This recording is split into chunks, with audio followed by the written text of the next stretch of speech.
Hello students, आज हम अपना हिंदी व्याकरण का क्लास 2 का लेसन नंबर 1 पढ़ेंगे, जिसका नाम है भाषा और व्याकरण। क्या नाम है प्यारे बच्चों? भाषा और व्याकरण, लैंग्वेज एंड ग्रामर। तो आइए प्यारे बच्चों शुरू करते हैं। भाषा शब्द भास धातु से बना है, जिसका अर्थ है बोलना। अर्थात भाषा शब्द किस धातु से बना है? भास धातु से, जिसका क्या अर्थ होता है प्यारे बच्चों? बोलना। बोलना हमारे जीवन में बहुत जरूरी है। इससे ही हम अपनी बात दूसरों तक पहुंचा सकते हैं और दूसरों की बात सुनकर समझ सकते हैं। अर्थात बोलना हमारे जीवन में बहुत ही महत्वपूर्ण है, जिसके द्वारा हम अपनी बात को दूसरे तक पहुंचा सकते हैं।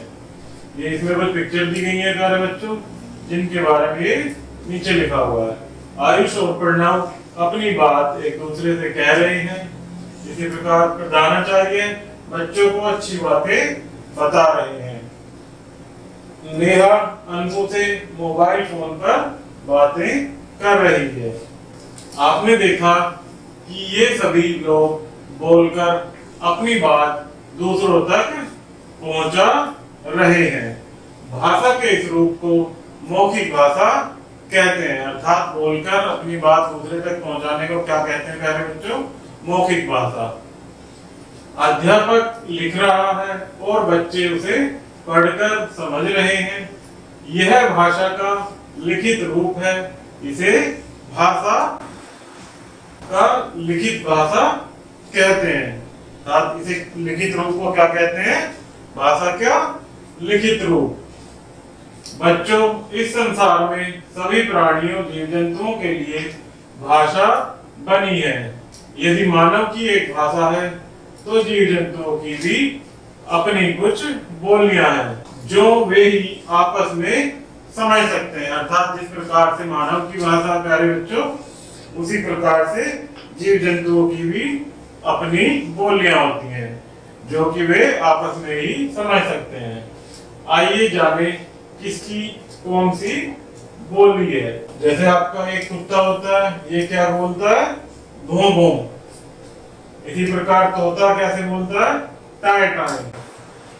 बकरी क्या बोलती है? मैं। आपने सुना होगा कि ये सभी प्राणी किस प्रकार से अपनी भाषा में बोलते हैं। इसी प्रकार बिल्ली कैसे बोलती है? मियाऊ मियाऊ। बत्तख क्वैक क्वैक। तो ये इनकी अपनी भाषा है। कौवा क्या बोलता है? काव काव। इसी प्रकार से मेंढक टर टर। आपने बरसात के मौसम में अधिकतर सुना होगा प्यारे बच्चों कि मेंढक कैसे बोलता है? टर टर की आवाज निकालता है। इसी प्रकार से कबूतर गुटलगू की आवाज निकालता है। और इसी प्रकार से चिड़िया क्या बोलती है? ची ची ची ची। अतः हम जो लिखकर एवं बोलकर कहते हैं, पढ़कर एवं सुनकर उसे समझते हैं, वही भाषा के दो रूप कहलाते हैं। अर्थात हम जो लिखकर और बोलकर कहते हैं, पढ़कर एवं सुनकर उसे समझते हैं, यही प्यारे बच्चों भाषा के दो रूप होते हैं। इसकी परिभाषा समझते हैं।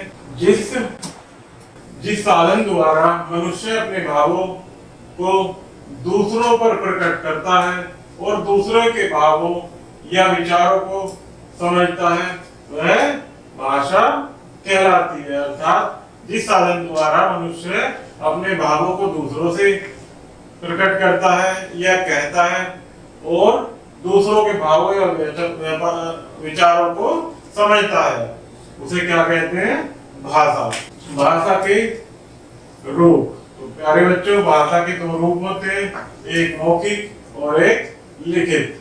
मौखिक भाषा सुनकर समझते हैं और लिखित भाषा पढ़कर समझते हैं। अर्थात मौखिक जैसे हम और आप आपस में बात कर रहे हैं, तो उसको सुनकर समझते हैं, और लिखित भाषा हम पढ़कर समझते हैं। अर्थात किसी लिखी हुई चीज को, जैसे ये लिखा हुआ है सब, मैं इसको पढ़ रहा हूँ तो इसको कैसे समझ रहा हूँ? मैं पढ़कर अर्थात लिखित भाषा को पढ़कर समझते हैं।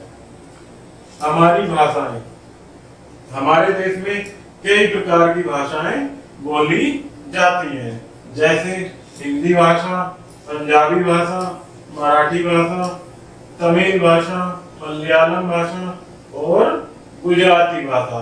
ये क्या है प्यारे बच्चों, हमारे देश में बोली जाने वाली विभिन्न भाषाएं। व्याकरण, व्याकरण किसे कहते हैं प्यारे बच्चों? माँ ने आयुष से पूछा, बेटा केला खाओगे या आम? माँ ने आयुष से पूछा, बेटा केला खाओगे या आम? आयुष ने कहा, मैंने आम खाना है। माता जी तुरंत बोली, अरे ये तो गलत वाक्य है, कहो मुझे आम खाना है। माता ने उसकी बात को सुनकर तुरंत बोला कि ये तो गलत वाक्य है, ये बोलो कि मुझे आम खाना है, ना कि मैंने आम खाना है। इस प्रकार कभी कभी हम गलत या अशुद्ध भाषा का प्रयोग कर देते हैं, अर्थात मैंने की मुझे की स्थान पर उसने मैंने का प्रयोग किया, तो इससे यह हमारा भाषा का अशुद्ध रूप है। लेकिन हम कैसे पता चले कि कौन सी भाषा शुद्ध और कौन सी भाषा अशुद्ध है? तो इसे क्या कहते हैं प्यारे बच्चों? ये किससे पता चलता है? व्याकरण से। तो इसकी परिभाषा देखेंगे, जिसके द्वारा हम भाषा को शुद्ध बोलना, लिखना और पढ़ना सीखते हैं, वह व्याकरण कहलाता है। अर्थात जिसके द्वारा हम भाषा को शुद्ध बोलना, पढ़ना और लिखना सीखते हैं, वो क्या कहलाता है प्यारे बच्चों? व्याकरण कहलाता है। तो इसमें कुछ इंपॉर्टेंट पॉइंट्स दिए गए हैं प्यारे बच्चों, इन्हें आप याद रखेंगे। तो आइए इनको वन बाय वन पढ़ेंगे। अपनी बात दूसरों तक पहुंचाना और दूसरों की बातों को समझना भाषा द्वारा ही होता है। भाषा के दो रूप होते हैं, एक मौखिक और दूसरा लिखित। अभी मैंने आपको समझाया था कि मौखिक को हम सुनकर समझते हैं और लिखित को हम पढ़कर समझते हैं। संसार में सभी प्राणियों एवं जीव जंतुओं के लिए भाषा बनी है। व्याकरण हमें भाषा का शुद्ध प्रयोग सिखाता है। तो प्यारे बच्चों, ये लेसन हमारा समाप्त हुआ। आशा करता हूँ कि आपको वीडियो पसंद आई होगी। चैनल को लाइक और सब्सक्राइब जरूर कीजिएगा। धन्यवाद।